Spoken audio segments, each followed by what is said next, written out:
Hello everyone. Welcome to Learners Academy. ఈ వీడియోలో అర్థమెటిక్‌కి సంబంధించినటువంటి పర్సెంటేజ్‌కి సంబంధించినటువంటి model wise problems with short cuts నేర్చుకోబోతున్నాం. ఇందులో 13 మోడల్స్ ఉన్నాయండి. సో, ఇది పార్ట్ 2 వీడియో. ఎవరైతే పార్ట్ 1 వీడియో చూడలేదో ఒకసారి చూడండి. Now coming to the model 5 problems. So, ఒక వస్తువు ధర 20% పెరిగి ఆ తర్వాత 25% తగ్గింది. నికర శాతం మార్పు ఎంత? అంటే ఇక్కడ మనకి షార్ట్ కట్ ఏంటంటే xy/100 అని. ఓకేనా? అంటే ఫస్ట్ మనకేమైంది, మొదట 20% పెరిగింది గదా! సో, అప్పుడు మనం ఎక్స్‌ని ఏమంటే తీసుకోవాలి, 20 అని తీసుకోవాలి. తర్వాత 25% తగ్గింది. తగ్గినప్పుడు ఎప్పుడైనా నెగెటివ్‌గా తీసుకోవాలి, -25. So, 20 plus of -25 plus 20 into -25/100. So, అప్పుడు మనకేమొస్తుంది, 20 plus into minus, -25 plus into minus, minus 20 into 25 500 వస్తుందండి. 500/100. 2 zeros గెట్స్ క్యాన్సిల్. -5 అంటే -10. అంటే ఇక్కడ 10% అనేది మార్పు ఉంటుంది. కాకపోతే మైనస్ ఉంది కదా! సో, డిక్రీజ్ అని. సో, ఈ విధంగా ఇలాంటి సమ్స్ అనేటివి చేయొచ్చు. ఓకే.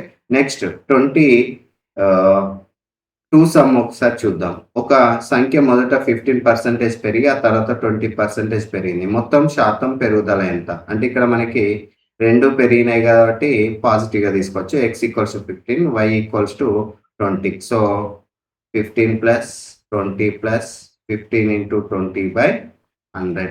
సో, 35 ప్లస్ 15 20స్ 300/100.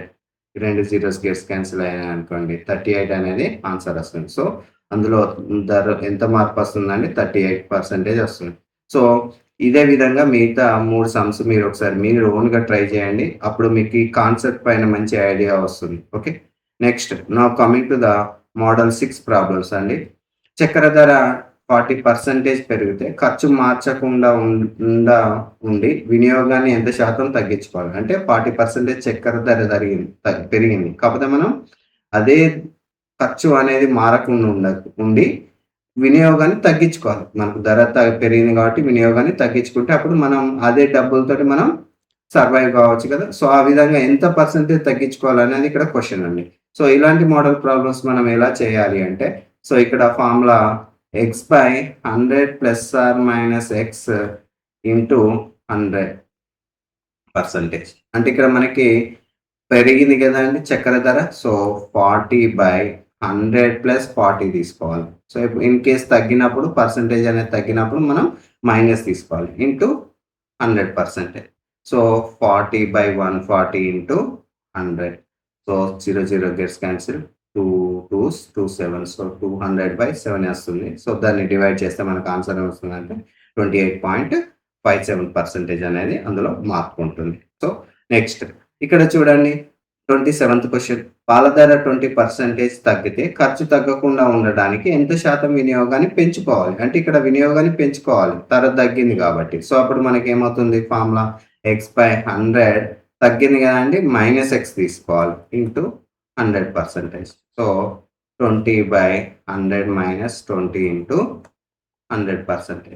So, 20/80 into 100%. 21స్ 24. సో, ఆన్సర్ 100/4 అంటే 25% వస్తుంది. సో, ఈ విధంగా ఈ షార్ట్ కట్ యూజ్ చేసి ఈ మోడల్ వైస్ సమ్స్ అనేటివి చాలా ఈజీగా సాల్వ్ చేసుకోవచ్చు. నెక్స్ట్ మోడల్ 7 సమ్స్ అండి. ఒక విద్యార్థి ఉత్తీర్ణతకు 30% పొందాలి. 30 మార్క్స్ వచ్చి 30 మార్క్స్‌తో ఫెయిల్ అయ్యాడు. అయితే అప్పుడు గరిష్ట మార్క్స్ ఎంత? ఓకే. అంటే ఇక్కడ మనకి అతనికొచ్చిన మార్క్స్ ఎమ్. అతను ఎన్ని మార్క్స్‌తో ఫెయిల్ అయ్యాడు అనే దాన్ని ఎఫ్‌తో చూయించుకోవాలి. బై పాస్ పర్సెంటేజ్ పీతో చూయించుకున్నామనుకోండి. m+f/p into 100. సో, ఈ షార్ట్ కట్ యూజ్ చేసి మనకి టోటల్ మార్క్స్ అనేటివి ఈజీగా కనుక్కోవచ్చు. సో, అప్పుడు అతనికి ఎన్ని మార్క్స్ వచ్చాయి? 30 మార్క్స్ వచ్చాయి. సో, 30 మార్క్స్‌తో ఫెయిల్ అయ్యాడు. నెక్స్ట్ పర్సెంటేజ్ ఎంత? 30% ఇంటూ 100. So, 60/30 into 100. సో, మనకి ఏమొస్తుంది ఆన్సర్ 200. సో, టోటల్ మార్క్స్ ఎన్నండి? 200. సో, ఈ విధంగా ఈ మోడల్ సమ్స్ అనేటివి చాలా ఈజీగా సాల్వ్ చేయొచ్చు. ఇంకొక క్వెషన్ చూద్దాం. ఉత్తీర్ణత సాధించడానికి 35 మార్క్స్ కావాలి. అంటే ఇక్కడ p = 35. సో 120 మార్క్స్ వచ్చినాయి అతనికి. మార్క్స్ ఎన్ని 120 అండ్ ఫెయిల్డ్ బై 20 ఇంకా ఒక 20 మార్క్స్ వస్తే పాస్ అయ్యేవాడు. అంటే ఎఫ్ అనేది 20 అవుతుంది. సో మనకు తెలుసు కదా m plus F by P into 100. So 20 plus 120 plus 20 by ఎంత percentage pass percentage 35 into 100.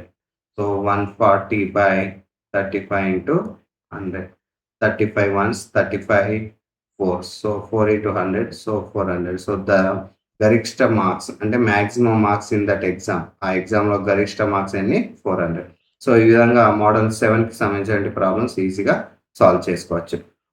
Next model 8 problems అంటే ఒకరు 25 మార్క్స్ తెచ్చుకొని 60తో ఫెయిల్ కాగా ఇంకొకరు 50% సాధించి 40 మార్కులు ఎక్కువగా పొందారు. అంటే పాస్ కావడానికంటే ఎక్కువ వచ్చింది. అప్పుడు మొత్తం మార్క్స్ ఎంత? ఇక్కడ ఏం చేయాలి అంటే మార్క్స్ ని ఏ బి అనుకోవాలి. ఓకేనా? పర్సంటేజ్ ని ఎక్స్ వై.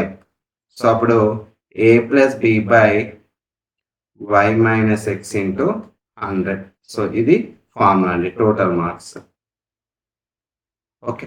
సో ఇప్పుడు ఫస్ట్ అతనికి ఎన్ని వచ్చినాయి 60 ప్లస్ సెకండ్ అతనికి ఎన్ని మార్క్స్ ఎక్కువ వచ్చినాయి 40. Next percentages 50 minus 25 into 100. So 100 into 100 by 25 ones 25 4. So maximum marks ఎన్ని అవుతాయి 400. సో ఈ విధంగా ఈ మోడల్ 8 ప్రాబ్లమ్స్ అనేటివి చాలా ఈజీగా సాల్వ్ చేసుకోవచ్చు. ఓకే. నెక్స్ట్ ఇక్కడ ఇంకొక క్వశ్చన్ చూద్దాం.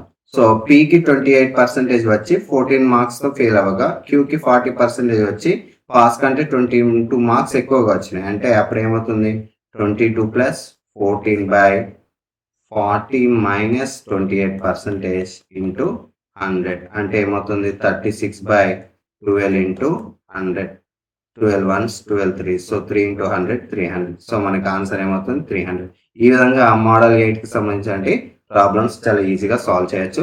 నెక్స్ట్ కమింగ్ మోడల్స్ అనేవి 9 అండ్ 9 10 11 12 13 అనేవి నెక్స్ట్ పార్ట్ లో చూద్దాం. Thank you.